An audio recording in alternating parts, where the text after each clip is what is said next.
नमस्कार दोस्तों, स्वागत है आपका एसएससी 24/7 के इस ऑफिशियल यूट्यूब चैनल पर। मेरा नाम है प्रभु और मैं स्वागत करता हूं आप सभी का आज के इस विशेष ओकेजन में। तो चलिए भाई दोस्तों, शुरुआत करते हैं आज के सेशन की। सेशन को स्टार्ट करने से पहले आप सभी का वेलकम है। और जैसे कि आपको पता है, एक जबरदस्त सेशन आज के सेशन में हम लोग डिस्कस करने वाले हैं। बहुत कुछ इंपॉर्टेंट होगा, जैसे कल हम लोगों ने देखा था, बहुत कुछ इंपॉर्टेंट चीजें मिक्सअप करके हम लोगों ने सीखा था। आज के सेशन को हम लोग कैरी ऑन करते हैं।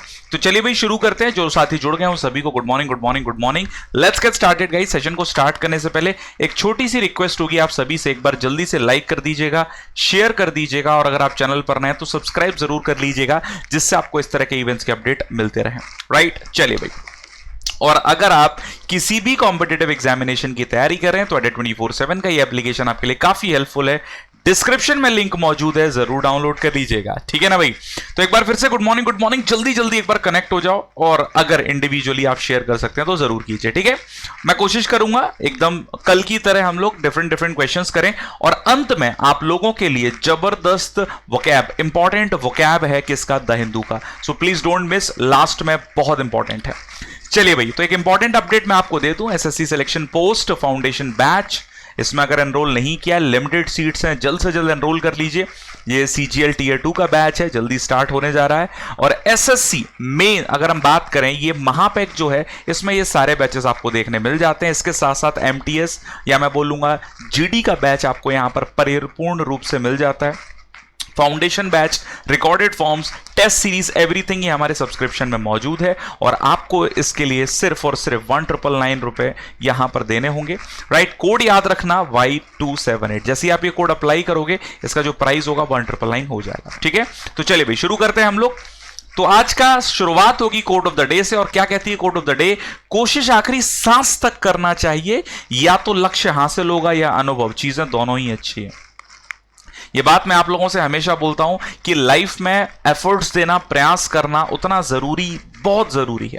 क्यों जरूरी है? क्योंकि हमें दो चीजें गेन होती हैं, आइदर वी सक्सीड और वी लर्न और वी एक्सपीरियंस। यही है, यही जीवन की रीत है। इसीलिए आपको पता है, अगर आप पर फेल होने का प्रेशर नहीं होगा, अगर आप पर फेल होने का डर नहीं होगा, तो आप चीजों को और बेहतर करोगे। ये बात बहुत अच्छे से आप समझते हैं। हम एग्जाम देने जाते हैं, हमारे पास एक मोरल प्रेशर होता है। राइट, बिल्कुल। Good morning. चलिए भाई शुरू करते हैं हम लोग आज के सेशन की। सो टुडे स्पेशल सेशन, आज का सेशन स्पेशल फिर से है। हर एक चीज को समझेंगे, और फिर अंत में जो इंपॉर्टेंट वोकैब है, जो रिपीट हो रही है द हिंदू के एडिटोरियल में, वो हम लोग डिस्कस करेंगे। तो पहले ऑब्वियसली जैसे हम लोग कल किए थे वैसे ही सेशन स्टार्ट करते हैं। तो पहला क्वेश्चन आपकी स्क्रीन पर आ चुका है, जल्दी से जवाब दीजिएगा, 20 सेकेंड का समय। The ship with its crew, फटाफट बताएं। Blank gone to the bottom of the सी।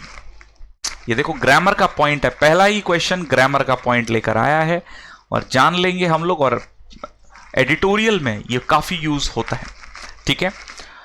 बिल्कुल भाई, सभी लोग जवाब करें फटाफट से। चलिए भाई समय समाप्त, देखते हैं। द शिप के बाद आ रहा है विद। विद क्या है? एक प्रेपोजिशन, और आगे आ रहा है इट्स क्रू, ठीक है। तो शिप के अकॉर्डिंग देखा जाए तो विद से पहले शिप है, वो सब्जेक्ट है। और सब्जेक्ट कैसा है भैया? यहां पर सब्जेक्ट कैसा है? सीधे सीधे सिंगुलर, तो हैव तो नहीं होगा, आर नहीं होगा, नन ऑफ दिस का मतलब नहीं है, हैज बिल्कुल सही है। तो सही जवाब ए हो जाता है। याद रखना, प्रेपोजिशन के बाद जो वर्ब आती है, उससे पहले जो वर्ड आया है या नाउन या प्रोनाउन जो सब्जेक्ट का काम कर रहा है, उसके अकॉर्डिंग, ठीक है। विद हो गया, विदाउट हो गया, बात समझ में आ रही है, अलोंग विथ, ठीक है ना साथियों, टुगेदर विथ इत्यादि, ठीक है। तो जरूर ध्यान रखें।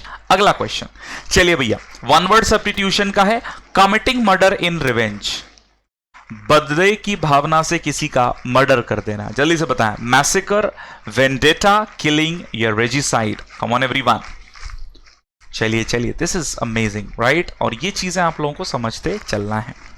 तो वन वर्ड आया है जबरदस्त, कमिटिंग मर्डर इन रिवेंज, बदले में किसी का मर्डर कर देना।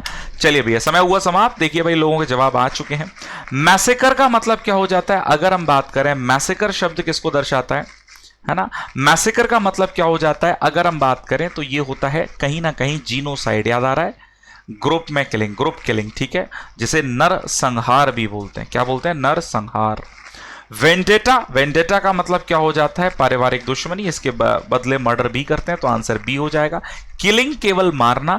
रेजिसाइड मतलब रेजी, रेजी बोले तो राजा, राजा का मतलब किंग, या फिर शासक, कोई भी रूलर जिसकी हत्या, ये क्वीन भी हो सकती है। तो आंसर क्या हो जाएगा? सीधे सीधे वेंडेटा। ठीक है, चारों शब्द क्लियर है सभी लोगों को, किसी को कोई समस्या यहां पर नहीं होनी चाहिए। Got it everyone? अगले क्वेश्चन पर बढ़ते हैं और उसी तरह से आंसर करेंगे। ठीक है, अगला question on your screen now, sentence improvement का क्वेश्चन। ठीक है, the tribe lived with different customs, बताइए। The tribe lived with different customs. चलिए, ऑन, बाय, फॉर या no improvement? On, by, for या नो इंप्रूवमेंट, बताइए जल्दी से।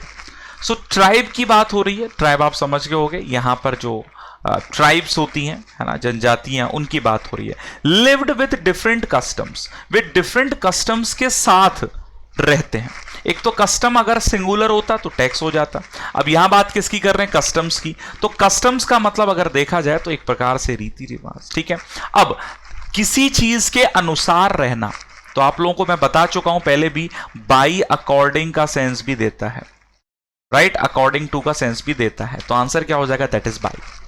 द ट्राइब लिव्ड ऑन मतलब नहीं है, लिव्ड फॉर पर्पस बताना नहीं होगा, नो इंप्रूवमेंट तो नहीं, विद नहीं होगा। हाँ, विद ठीक है, लेकिन उससे बेहतर ऑप्शन बाई हो जाता है, क्योंकि यहां मींस किसी चीज की बात कर रहे हैं, किसी नजरिए की, किसी अकॉर्डिंग टू। ठीक है, किसी के अनुसार बात कर रहे हैं। क्लियर है? आगे बढ़े, समझ में आ गई बात, कोई दिक्कत नहीं है। अगला क्वेश्चन, चलिए भैया, ईडियम और फ्रेज। टू ईट हम्बल पाई, मुझे नहीं लगता किसी को दिक्कत आएगी, पढ़ चुके हैं इसको ऑलरेडी।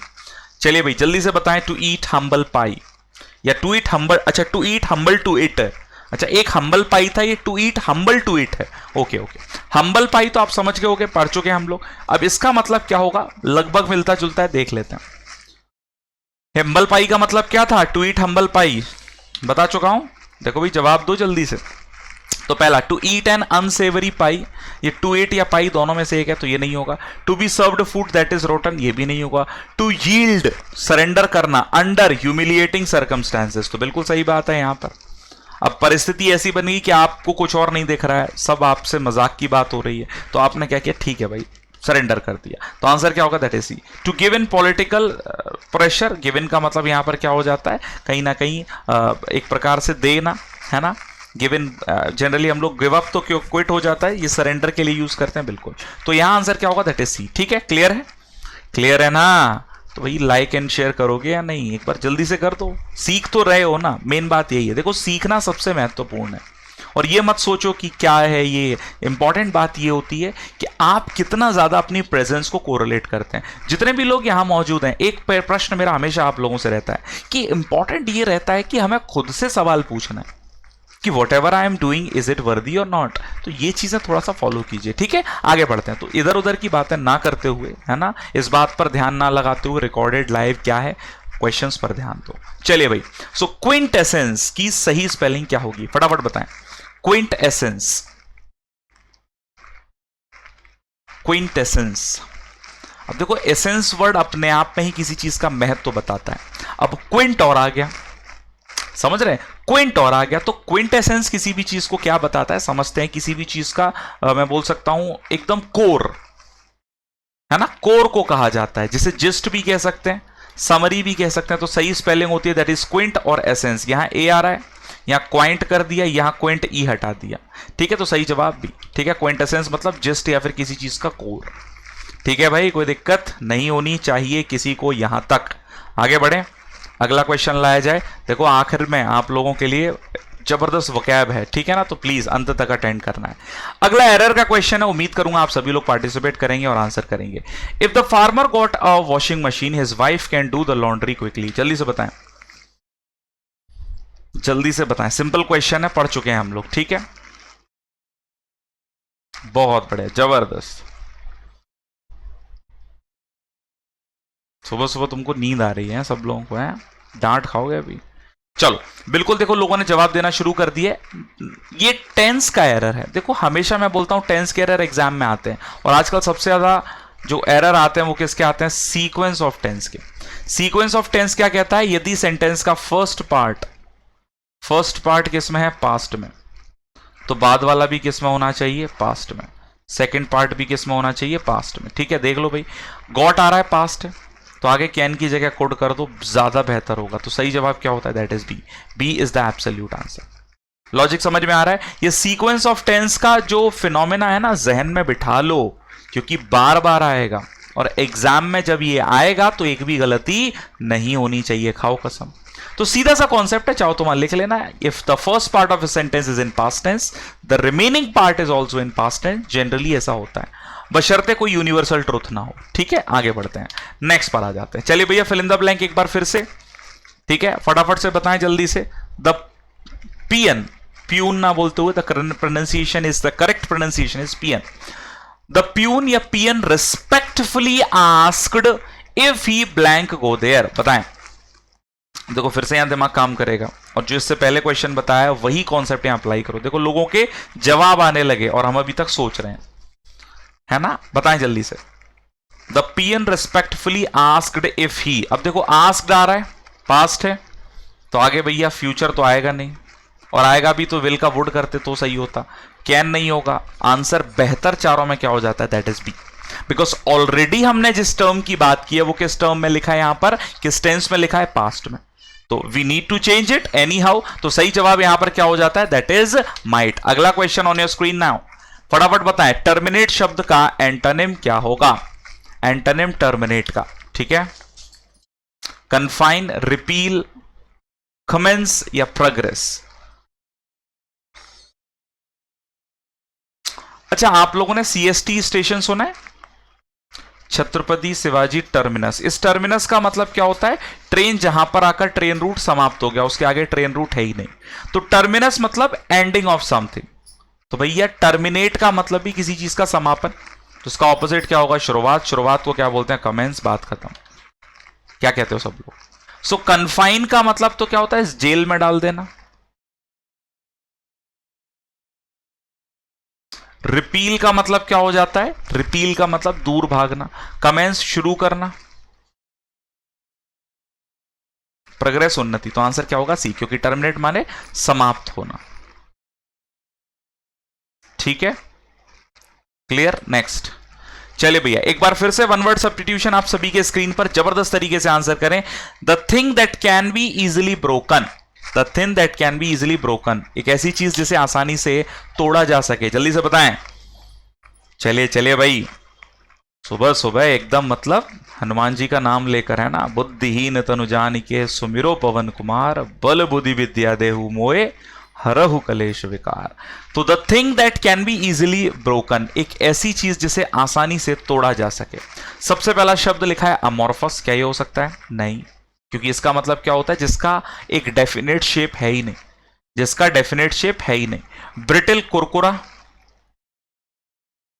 शटल, सूक्ष्म को बोलते हैं। सॉलिड, ठोस हो जाता है। तो सही जवाब क्या होगा, दैट इज ब्रिटल, कुरकुरा, जो आसानी से टूट जाए। कुरकुरा मतलब क्या हो जाता है, कोई भी चीज जो आसानी से क्या है, टूट जाए, उसे हम लोग क्या बोलते हैं, स्पेशली अगर बात की जाए तो that is basically called here brittle. ठीक है, आगे बढ़े, नेक्स्ट पर आ जाएं। चलिए भाई, तो आंसर बी हो गया। नेक्स्ट पर अमॉर्फस का मतलब देख सकते हैं, ठीक है, no definite shape. Next point पर आ जाते हैं। नेक्स्ट बताइए जल्दी से, एडवर्सिटी, एडवर्सिटी का सिनोनिम क्या होगा, फटाफट आंसर करें, फटाफट आंसर करें। एडवर्सिटी का सिनोनिम क्या होगा। अभी गायब हूं, कोई बात नहीं, आ जाऊंगा, 2 मिनट रुको।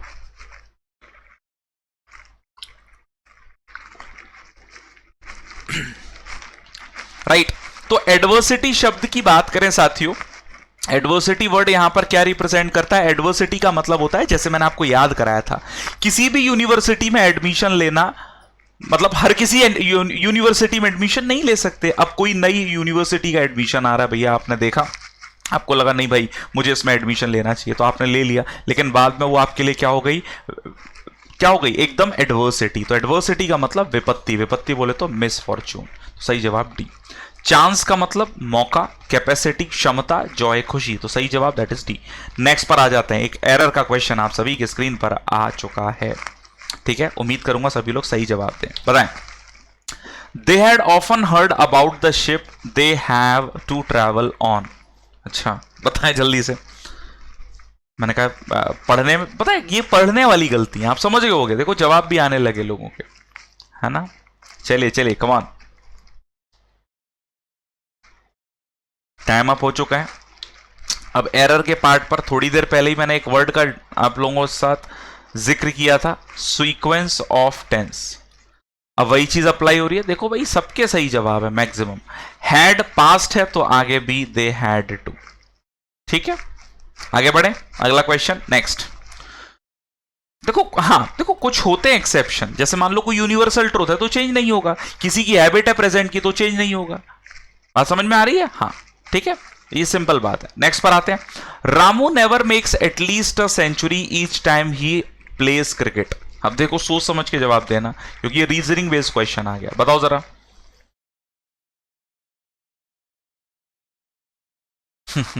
शेल्डम, फॉरएवर, ऑलवेज या नो इंप्रूवमेंट। तो देखो नो इंप्रूवमेंट तो नहीं होगा, कहीं से भी लॉजिकल नहीं लग रहा। अब रामू शेल्डम मेक्स एटलीस्ट, अब एटलीस्ट कम से कम एक तो बनाता ही है, ईच टाइम आ रहा है तो ये भी गया।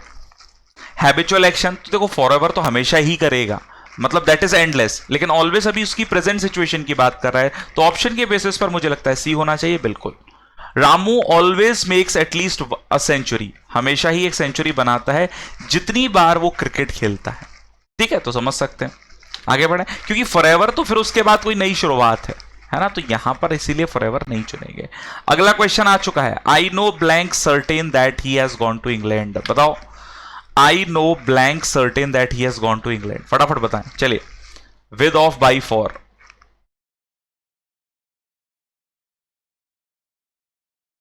चलिए चलिए, come on. I know by certain. अब देखो ये इसको बोलते हैं कॉलोकेशन, इसको क्या कहते हैं? कॉलोकेशन। अब देखो फॉर के साथ सर्टेन का पेयर बनता है, ठीक है, आई मीन फॉर के साथ no, I know this guy for this reason, ठीक है ना। So I know for certain, मैं निश्चित ही इस बात को जानता हूं that he has gone to England. तो आंसर क्या होगा? I think D is the absolute answer. देखो भाई, I know for certain, right, that, निश्चित ही मैं जानता हूं is gone to England. Next पर आते हैं। An unimportant person. अब देखो भाई, मुझे नहीं लगता किसी को कोई दिक्कत आएगी यहां पे, और इस शब्द को समझने में किसी को भी परेशानी यहां पर हो तो जल्दी से जवाब दें। एन अनइंपॉर्टेंट पर्सन, एक बोलते हैं ना कम महत्वपूर्ण, या महत्वपूर्ण है ही नहीं, कम क्या। तो देखिए, nona relates to 90, the one who is in 90s, ठीक है। नॉन एंटाइटी, इसका मतलब क्या होता है? एक प्रकार से अनइंपॉर्टेंट, जिसको कोई टाइटल नहीं दिया गया, बिल्कुल सही। नॉन परेल, एक प्रकार से अगर हम बात करें तो ये वर्ड हम लोग थोड़ी देर पहले भी, मतलब कुछ दिन पहले हम लोगों ने ये वर्ड जरूर सीखा था, ठीक है। तो नॉन परेल कहीं ना कहीं ये बताता है कि एक व्यक्ति जो क्या है, अगर हम बात करें यहां पर दूसरे से, बोल सकते हैं ना, जिसको हम लोग तुलना नहीं कर सकते। आई थिंक दैट्स अनमैच्ड, समझ रहे हो? तो अनमैच्ड को बताता है ये टर्म, ठीक है, याद रखिएगा इसको बखूबी, है ना। नॉन कन्फर्मिस्ट, जो किसी चीज का मैं बोल सकता हूं कहीं ना कहीं कंफर्म करे, कंफर्म, कन्फ्रंट के पॉइंट ऑफ व्यू पर। तो आंसर क्या होगा? Non entity. नॉन कन्फर्मिस्ट का मतलब परंपरा विरोधी, बोलते हैं ना कुछ लोग बड़ी जल्दी क्या करते हैं किसी चीज के प्रति विरोध, उन्हें लॉजिक चाहिए। कुछ परंपराओं, कुछ मान्यताओं में लॉजिक नहीं होता, लोग मानते हैं, पूछते हैं, पर्सन टू पर्सन वेरी करता है। मैं किसी की इमोशन और फीलिंग को हर्ट नहीं करूंगा, क्योंकि मैं खुद इमोशनल हूं इन चीजों को लेकर, ठीक है। अब हो सकता है जैसा भी है सब राधे है, बोलो बांके बिहारी लाल की जय। अगला क्वेश्चन, चलिए भैया। He would no sooner seen, या फिर he had no sooner seen one continent when he saw another. बताओ,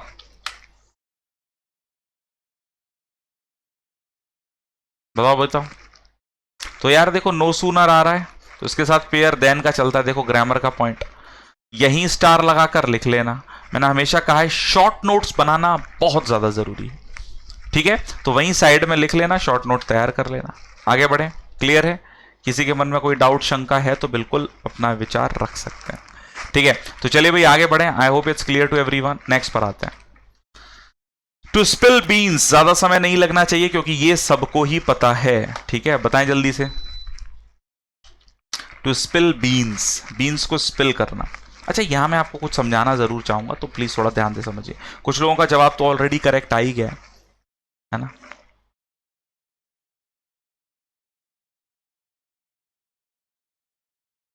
बताइए, देखो स्पिल द बीन्स का मतलब क्या होता है समझाता हूं। जैसे कभी कभी आप नहीं चाहते कि ये इंफॉर्मेशन किसी को पता चले, तो ऑब्वियसली आप अपने पेट में रखोगे, मतलब बोलोगे नहीं।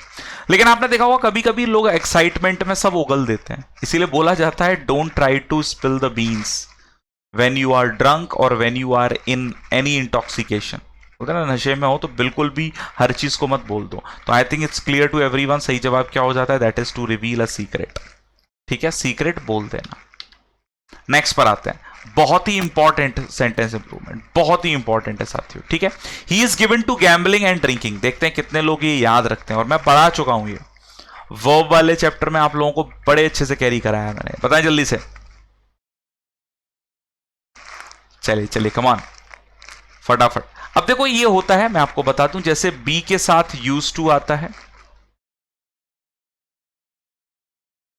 वैसे ही बी के साथ गिवन टू, अकस्टम्ड टू, ये भी इसके छोटे भाई का ही काम करते हैं आदत बताने का। ठीक है भाई, गिवन टू आ गया तो आईएनजी फॉर्म रहती है, ये भी ध्यान रखना है इन सबके साथ। ठीक है, तो आंसर क्या हो गया, no improvement. I hope it's no improvement, yes it is actually no improvement. ठीक है भाई, एक बार यार लाइक शेयर करो यार, तुम लोग मतलब ठहरे हुए हो, ठहरे हुए पानी को कब तक ठहरा के रखोगे, कभी तो उसको आगे लेकर जाओ, है ना, उसको भी दुनिया दिखाओ। चलिए आगे बढ़े, अगला क्वेश्चन बहुत ही शानदार है अगला। dumbfounded by the accusation he could offer no serious defense, बताओ।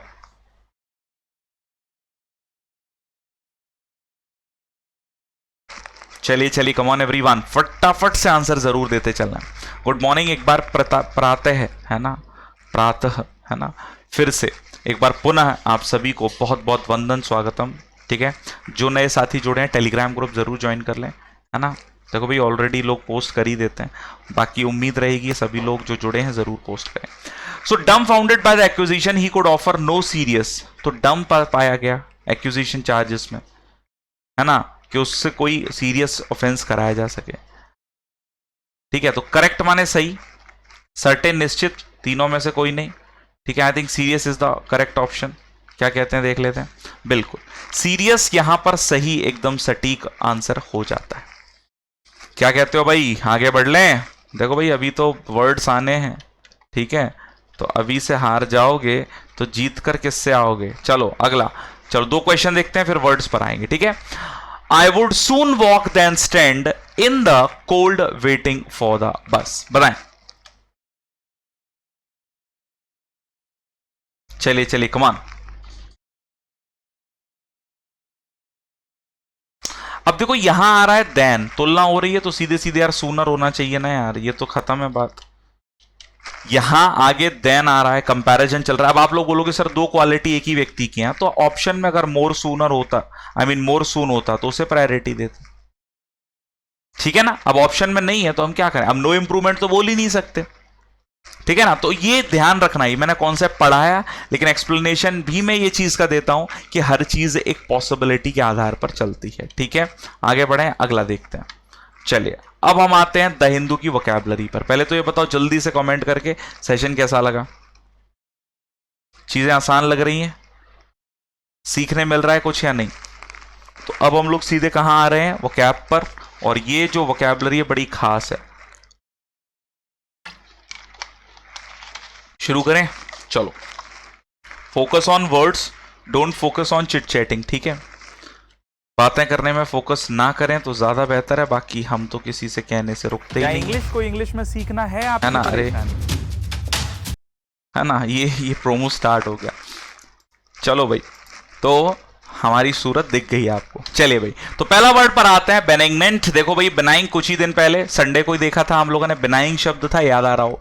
बेनाइंग किसको बोलते हैं, जो काम कंपोज शांत। अब देखो बेनिग्नेंट का मतलब मेहरबान, मेहरबान हुआ रब, है सुना ऐसा कोई गाना। सो बेनिग्नेंट एक एडजेक्टिव है, मेहरबान को बोलते हैं बेनिफिशिएंट, मेहरबान कदरदान, आइए और ले जाइए, है ना, सुना हो तुम लोगों ने। सो बेनिग्नेंट एक प्रकार से एडजेक्टिव है, बेनिफिशिएंट जिसे बोलते हैं, काइंड हार्टेड जिसे हम लोग बोलते हैं एक व्यक्ति जो काफी काइंड हार्टेड है। नेक्स्ट पर आते हैं श्रग, ये this is the situation, this is the posture. ठीक है, तो आपने कभी देखा हो कि कभी आप किसी अपने दोस्त से कोई चीज पूछना कि भाई ऐसा है कर लें क्या, तो अगर वो आपको कंपटीशन मानता है, नोटिस करना, अगर वो आपसे compete करता है तो उसकी एक आदत आपने देखा होगा, वो क्या करेगा, मुझे नहीं पता, तुमको जैसा सही लगे कर लो, देखा है या नहीं? तो श्रग का मतलब क्या होता है? एक प्रकार से सिग्नल देना, जेस्चर देना, किसकी मदद से? रेज शोल्डर की मदद से। ठीक है, क्लियर है ये बात? आगे बढ़े तो याद रखना, श्रग मीन सिग्नल जेस्चर्स, ठीक है, रेज शोल्डर्स। नेक्स्ट आर्डेंट, देखो भाई आया आर्डेंट, उत्साही, एंथुजियास्टिक, जीलस। कैसे याद रखें, फटाफट से बताएं। सो देखिए भाई, आर्डेंट को कैसे लिखें? कार आप लेकर आए और 10 साल तक वो कार ऐसी की ऐसी रही, उस पर कोई क्या नहीं आया? डेंट नहीं आया। ठीक है, उस कार पर क्या नहीं आया? डेंट नहीं आया। तो आप क्या हो जाओगे? एनर्जेटिक। हाँ या ना? सो आर्डेंट शब्द क्या बताता है? उत्साही, एंथुसियास्टिक, जीलस जिसे बोलते हैं, उत्साह से भरा हुआ, है ना, अत्यधिक अपार उत्साह किसी में, उसे बोलते हैं। नेक्स्ट पर आते हैं स्टार्क। चलिए भाई, ये रिपीटेड वर्ड आ गया। टोनी स्टार्क से मैंने आपको याद करने के लिए भी बोला था, मैंने, मुझे याद है। तो जल्दी से बताएं यहां पर स्टार्क शब्द क्या है? तो स्टार्क, जैसे मैंने आपको बोला ही था, टोनी स्टार्क साहब एक प्रकार से थोड़े से ऑस्टेंटेशियस थे। मैं इसको इरेज कर दूं विद योर परमिशन एवरीवन? ठीक है, सो स्टार्क थोड़े से क्या थे? ऑस्टेंटेशियस। सर ऑस्टेंटेशियस क्या होता है? घमंडी बोलना ज्यादा बेहतर होगा, शो ऑफ में जो ज्यादा बिलीव करते हैं। मूवी में यही दिखाया। अब वो क्या है? शो ऑफ करता है, पैसे को यूटिलाइज करता है, ऐसा भी नहीं है, जीनियस दिखाया उसे। सो स्टार्क क्या थे? काफी कड़े, रफ, सीवियर, फ्लिंटी चीजों को लेकर। ठीक है, तो स्ट्रिक्ट रहते थे हर चीज में, तो याद रखना। Next is salubrious. देखो भाई, ये आया वो शब्द जिसकी हमें सालों से इंतजार थे, सेलुब्रियस। सेलुब्रियस एसएससी के वन वर्ड में पूछा जाता है, जरूर ध्यान रखना। सो सेलुब्रियस क्या होता है? हेल्दी, टॉनिक, ठीक है, हेल्दी होना कोई चीज का, टोनिक मिलना, होलसम, या फिर जैसे हिंदी में क्या बोलते हैं? स्वास्थ्यप्रद। अब ये स्वास्थ्यप्रद क्या होता है? कि कोई चीज हेल्थफुल हो, आपको बड़े अच्छे से सारी चीजें समझ में आ जाए, सो उसे क्या बोलते हैं? सेलुब्रियस। अच्छा, सेलुब्रियस का और क्या यहां पर सिनोनिम हो सकता है? कमेंट बॉक्स में जल्दी से आंसर करें, पढ़ा चुका हूं इसीलिए पूछ रहा हूं जल्दी से।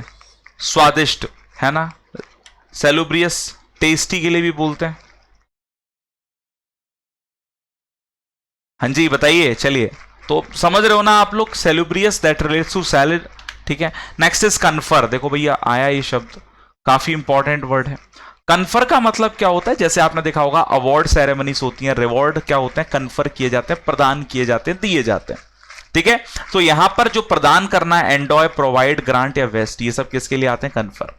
कन्फर शब्द का मतलब ही क्या है? कि किसी को कोई चीज अर्पित कर देना, प्रदान कर देना। ठीक है, आगे बढ़े, नेक्स्ट पर आते हैं। नाइव। अब देखो भाई, हेयर कट करा के आए, ठीक है, अब आप एक, देखो ये कहा जाता है कि अपना बार्बर, अपना डॉक्टर जनरली चेंज नहीं करना पड़ता चाहिए। उसका रीजन क्या है? कि ये नो अबाउट योर नर्व्स, वो आपका रूट जानते हैं कि आपको कैसा हेयर कट लेना है, आपको क्या प्रॉब्लम हुई। मानते हो या नहीं? सो नाइव का मतलब होता है इसका जस्ट ऑपोजिट, एक व्यक्ति जिसको कोई भी अनुभव नहीं है। राइट, तो आंसर क्या हो जाता है? नाइव का मतलब होता है अनुभवहीन, क्रेजुलस या प्रिमिटिव। बात क्लियर है सभी लोग? बात क्लियर है? कहो हाँ क्लियर है तो आगे बढ़े। ठीक है, नेक्स्ट पर आते हैं। चलिए भैया, क्विजीन। ये तो मल्टी क्विजीन होटल है, बताओ जल्दी से क्या हो सकता है? क्विजीन, तो हम लोग बोलते हैं ना, ये तो मल्टी क्विजीन होटल है। ठीक है, तो इसका मतलब क्या होता है? एक से ज्यादा वहां स्पेशलाइज्ड डिश प्रिपेयर की जा रही है, तो इसे हम लोग क्या बोलते हैं? स्टाइल ऑफ प्रिपेयरिंग फूड, भोजन अरेंजमेंट। ठीक है, याद रखना। अच्छा, ये क्विजीन जो होता है, एक बड़ा बर्तन को भी बोलते हैं। जैसे आप देखते होंगे, हम लोग के यहाँ ईद सेलिब्रेट होती है, तो बड़े बर्तन में खीर बनाई जाती है, हाँ या ना? देखो भाई, समझ गए होंगे बहुत सारे लोग। सो वो दैट इज ऑल्सो क्विजीन। ठीक है, आगे बढ़े, नेक्स्ट वर्ड पर आते हैं, दैट इज बैरेज। बैरेज काफी इंपॉर्टेंट शब्द है, प्लीज थोड़ा सा मार्क कर लीजिएगा। बैरेज का मतलब होता है बांध। अब ये बांध रिवर पर बना, ठीक है, पानी को स्टोर कर रहा है, जरूरत पड़ने पर रिलीज भी करना पड़ता है जब पानी यानी बारिश ज्यादा हो जाए। सो बैरेज का मतलब बांध हो जाता है, डैम जिसे हम लोग कहते हैं। ठीक है, क्लियर है? तो देखो भाई, कितने इंपॉर्टेंट वर्ड्स आपको देखने मिल गए। अब कुछ लोग पही निकल, अरे सीखोगे नहीं तब तक मजा नहीं आएगा। ठीक है, so benignant, shrug, ardent, stark, salubrious, confer, naive, cuisine या फिर बैरेज। तो अगर देखें तो 4 और 4 8 और 2 10, so 10 words are done. Shall we move forward, क्या हम लोग आगे बढ़े? बहुत बढ़िया। चलिए गाइस, तो एक बार फिर से मैं आपको यहां पर एक चीज का इंफॉर्मेशन दे दूं साथियों, ये न्यू फाउंडेशन बैच है जिसमें इंग्लिश का बैच मैं स्टार्ट करूंगा एकदम बेसिक लेवल से, है ना, और एक्सट्रीम तक पहुंचना है हमें, बेसिक लेवल से एक्सट्रीम तक। तो जरूर इस बैच में एनरोल कर लीजिएगा। ये हम लोगों का सब्सक्रिप्शन होता है जिसे हम लोग बोलते हैं एसएससी महापैक, जिसमें एसएससी के मल्टीपल एग्जाम्स की आप प्रिपरेशन कर सकते हो, जिसमें CGL, CHSL, right, steno, CPO, right, इत्यादि। अगर हम बात करें जीडी, इस तरह के एग्जाम्स काउंट ऑन है। और सीजीएल टीयर 2 की ये आपको टोटल टेस्ट मिलते हैं बहुत ही मिनिमम अमाउंट में। कोड याद जरूर रखना, दैट इज Y278, Y278। बात क्लियर है? बात क्लियर है सभी लोगों को? किसी के मन में कोई डाउट नहीं है? तो प्राइजेस देख लो, 1999 है इसका, राइट, जरूर ध्यान रखना। तो अंत में क्या कहेंगे? ऑल द बेस्ट, ठीक है। अगली क्लास, अब देखो शॉर्ट सेशन है, इस वीक हम लोग इस तरह के सेशन रख रहे हैं जिससे आपकी सारी चीजें समझ में आए। और पीडीएफ आपको टेलीग्राम ग्रुप पर मिल जाएगी, आज नहीं मिलेगी तो 1-2 दिन में आराम से मिल जाएगी, या कल मिल जाएगी, या मिल जाएगी तुरंत, दोनों पॉसिबिलिटीज हैं। वरना सेशन के लास्ट में तो आपको मिल ही जाएगी कॉमेंट सेक्शन में। सो अंत यही करते हैं, आज के सेशन को यहीं विराम देते हैं। होप आपको सारी चीजें यहाँ पर समझ में आई हो। इसी तरह से सारी चीजों को पढ़ते रहिए, और एसएससी महापैक में एनरोल करने के लिए कोड क्या इस्तेमाल करना है? Y278। All the best everyone, ध्यान रखिए, खुश रहिए, and the most important thing पढ़ते रहिए। कल फिर मिलेंगे कुछ स्पेशल चीजों के साथ, तब तक के लिए जय हिंद एवरीवन, राधे राधे बोलो, बांके बिहारी लाल की जय। Thank you so much, please take care. Don't forget to like, share and subscribe Ada 24/7 channel. Also download Ada 24/7 app.